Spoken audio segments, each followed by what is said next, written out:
Good morning. Today is Monday, July 25th, 2022. The mitzvah to keep kosher is actually many different mitzvahs that come together. There are many different aspects, many details. Of course, in order to keep kosher, we have to use kosher species of animals and fish, etc. We have to make sure that the ingredients we use are kosher, and there are certain ingredients that are specifically problematic we have to be careful about, like anything that has cheese, anything that has wine, has special rules about it. We're required to keep meat and milk separate. We're required to make sure that animals and poultry are shechted, slaughtered properly. And there's a very important rule, which in a certain sense is wider than these and has a very wide application.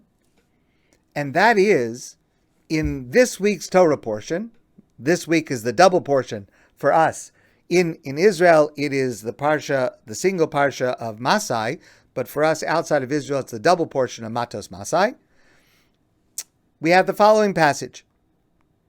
There is a battle that the Jewish people fight against the nation of Midian on the eastern bank of the Jordan River, just before the end of the 40 years, just before coming into the land of Israel.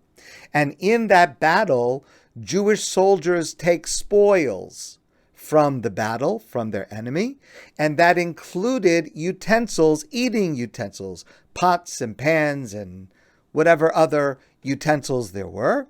And the Torah says as follows, Zos chukas haTorah asher tziva Hashem es Moshe. This is the law of the Torah that God commanded Moshe. Ach es hazahav, es hakesef, es hanachoshes, es habarzel, es habdil, ves hofares. These are different kinds of metal. Any utensil that was used for food, non-kosher, because of course it came from Midian, so the food that they were eating was non-kosher, and any metal utensils, kol davar asher yavo be'esh, any metal utensil that had been used with hot food, that had been put into an oven or on top of a fire or had hot food put into it, taviru be'esh v'toher, it requires a koshering process of putting it back through the fire, putting it back into connection with heat in order for it to be pure, in order for it to be cleansed and able to use as kosher. And this is the basis of a concept that we refer to as tam ki'ikor. The taste is like the ingredient. Let me explain what that means. When you take a metal utensil, metal is porous. May not seem that way, but it is. When you take a metal utensil and you cook something, let's say you make a pot of soup, the heat causes particles of the food that you are cooking to be absorbed into the walls of the utensil. They're not visible on the outside. We're not talking about a residue that you can see. We're talking about what is absorbed into the walls of the utensil.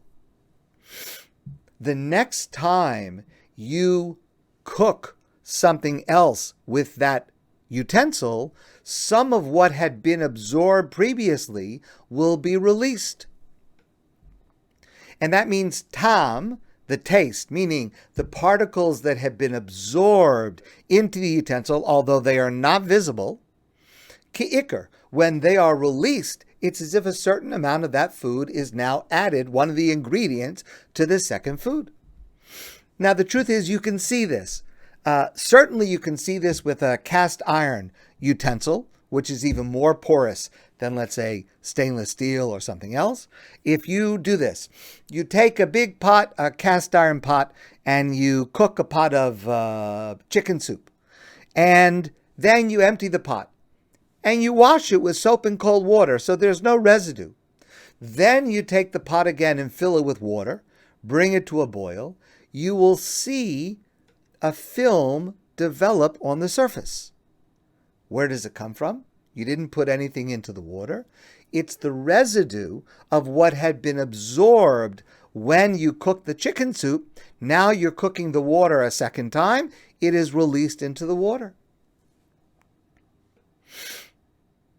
And therefore, if you were to use a pot with a milk ingredient and cook it, even if you were to empty it and wash it with cold water, the next time you cook a dairy food, you first cooked a dairy food, now you're going to cook a meat dish in this same utensil.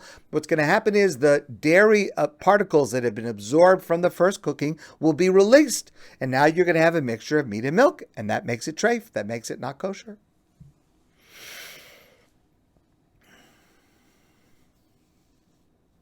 That's why we require separate dishes. We require a set of pots and pans for dairy, pots and pans for meat, dishes for dairy, dishes for meat, silverware for dairy, silverware for meat, etc., because even though the ingredient that I have right now is kosher and fine by itself, but if the utensil had been used previously, whatever had been cooked in the previous time is now considered an ingredient to this mixture now. And it causes a problem. And this means that kosher food, completely kosher, if it is cooked in a non-kosher utensil, that food becomes treif. It becomes non-kosher. Now, all of this applies in the presence of heat. In the presence of heat, the metal utensil will absorb, and then, again, in the presence of heat, the metal utensil will release. If it's cold, then, under normal circumstances, there are a couple of exceptions, but under normal circumstances, it will not absorb and it will not release, with one major exception, and that is a knife. If something is cut with a knife, a sharp knife, that is considered, according to Jewish law, even though it's cold, the knife is cold and the food is cold, but it's considered as if the same transfer of particles took place as if it was cooked in a pot. So, a kosher food cooked in a non-kosher utensil is not kosher. A kosher food cut with a non-kosher knife, even cold, is non-kosher. So this concept, which again comes from our Parsha, is the basis for very, very important and very relevant application of kashrus laws. You know that people have many different standards. When a person says, I keep kosher, people mean different things by that. Some people keep kosher in their home, but they eat non-kosher outside of their home. Rabbi Riskin used to joke that means that their dishes will go to heaven. Okay, some people will eat out in non-kosher restaurants, but they will only eat foods that are kosher ingredients. Like in a non-kosher restaurant, they'll eat fish or they'll eat salad. The problem with that, first problem with that, is that unbeknownst to you, you may actually be getting a non-kosher ingredient that you do not know about. For example, now my information on this subject is a little bit outdated, so what I'm saying applied a number of years ago. I don't know that it applies today, but the example is a valid example. For many years, people who would say that they keep kosher would eat McDonald's French fries. Of course, if you go to Israel to the kosher McDonald's, there's no problem. But anywhere else, people would eat McDonald's French fries because they thought that they were vegetarian.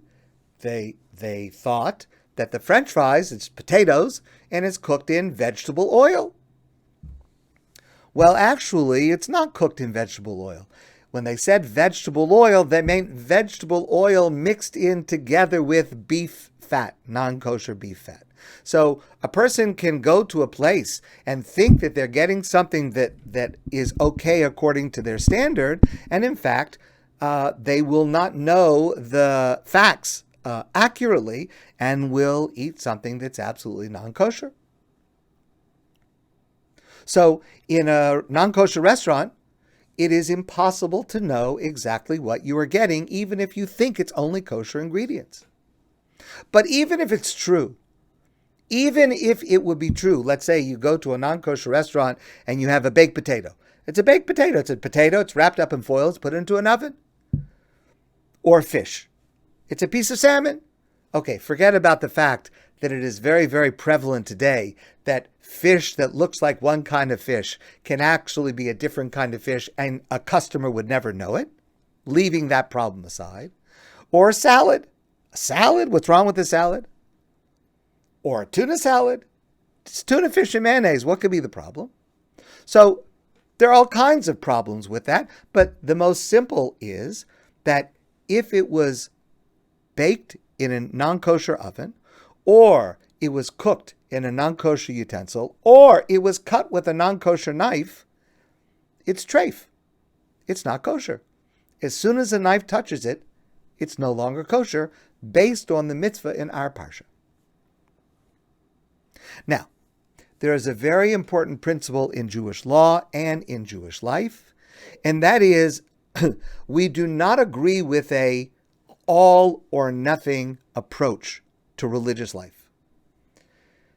If a person minimizes an infraction, that is also a mitzvah. So, I would urge every one of us, wherever we are on the spectrum of kosher eating, to at least try to improve at least a step. If we don't keep kosher, maybe we should consider koshering our home, at least our home.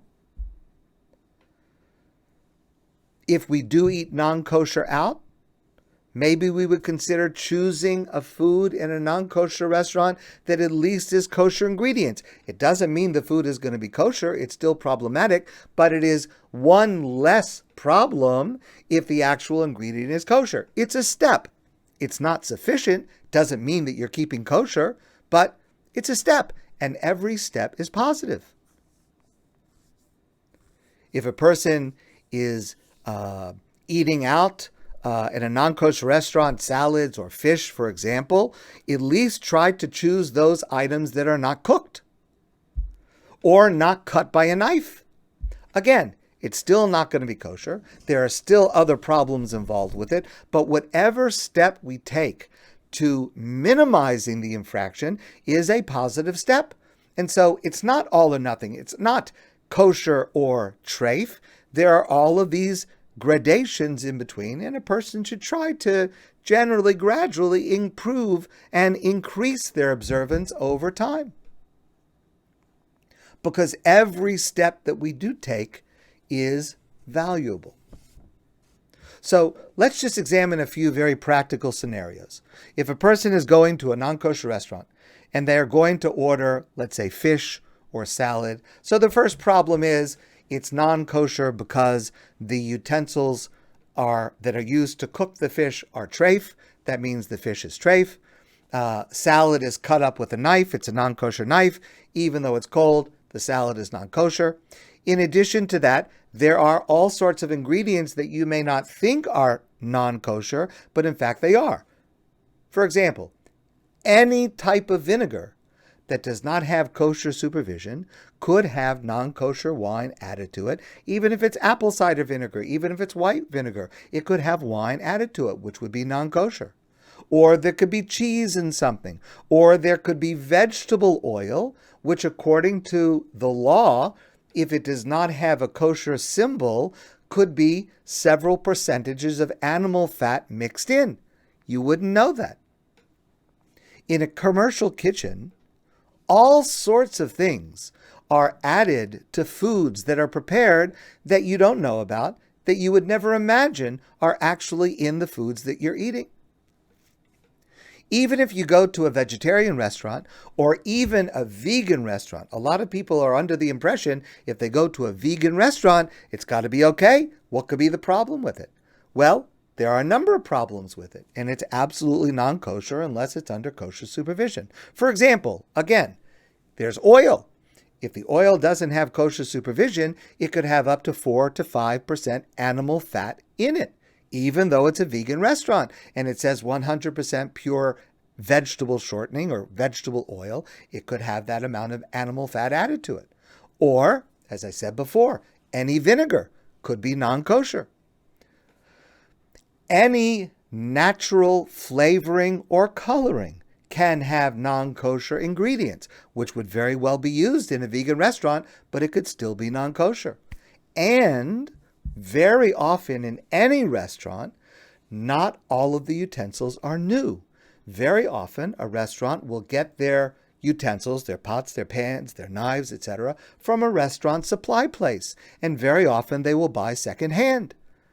So those are utensils that were used for non-kosher. They may be clean, but the food absorbed into the walls of them is still there. And when they are used again, it releases it into the otherwise kosher food.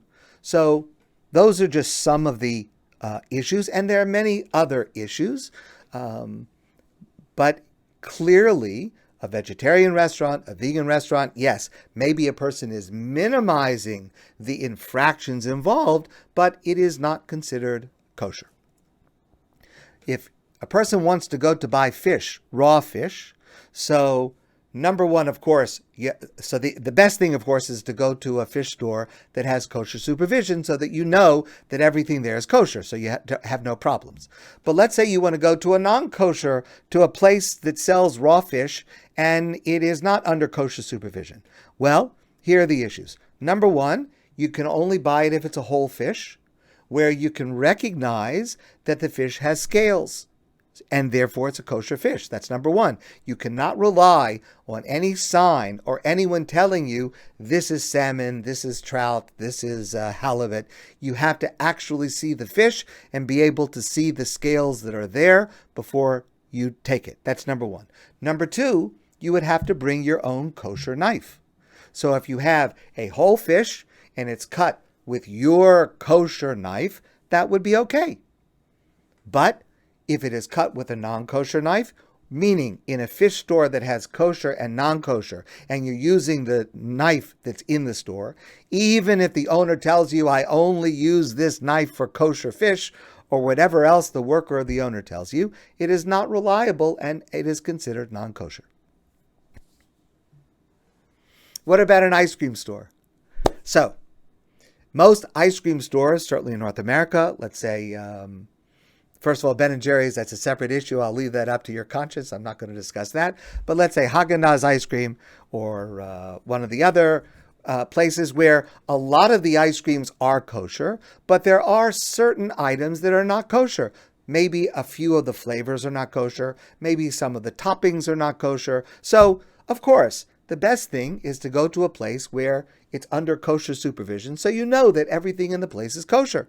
But if you go to an ice cream store where, let's say, many of the flavors are kosher, it's fine to go. Let's analyze it. Number one, you have to make sure that each ingredient that you want has kosher supervision. So you have to check the label on the ice cream container that you want that says it is kosher. If there are toppings that you want, you have to check the container to make sure that those are kosher ingredients. If you choose all kosher ingredients, that's going to be fine. Even though there may be an ice cream scooper that's used for the kosher ice cream and it's also used for a non-kosher flavor of ice cream, that's not going to be a problem because it's all cold. You have a scooper that may have touched ice cream, which is cold, and now it may touch another ice cream which is kosher, which is also cold. It's not a problem. There's no transfer of flavors, especially because ice cream stores are very careful to make sure the workers wash the utensil in between one flavor and another, because the ice cream store doesn't want, if you order chocolate chip, doesn't want you to get nuts in it if you didn't want that. So they're careful to wash off what is visible. What is absorbed is of no concern because it is cold. Keeping kosher is a fundamental nexus of mitzvos. It is basic to our identity as Jews. And in order to do it properly, it requires learning. It requires study, and it requires keeping up to date because things change, especially in produced foods, manufactured foods. Food technology causes things to change all the time. What we had assumed was okay on its own without checking becomes a problem. And so we have to keep up to date. We have to learn. We have to be aware. And we have to always ask questions. There was a shul that called a deli. The secretary in the synagogue called a deli because they wanted to see if this deli could cater a function in their synagogue. So the secretary called this deli and they said, "Can you tell me, does your deli have rabbinical hashgacha?" And the man at the counter of the deli said, "Yes, ma'am, we do. And it's $4.99 a pound on special this week." So you have to ask, you have to know, and you have to be careful. But once you've done that, and it is kosher, make a bracha and enjoy it. My friends, have a great day. I look forward to seeing you soon in person.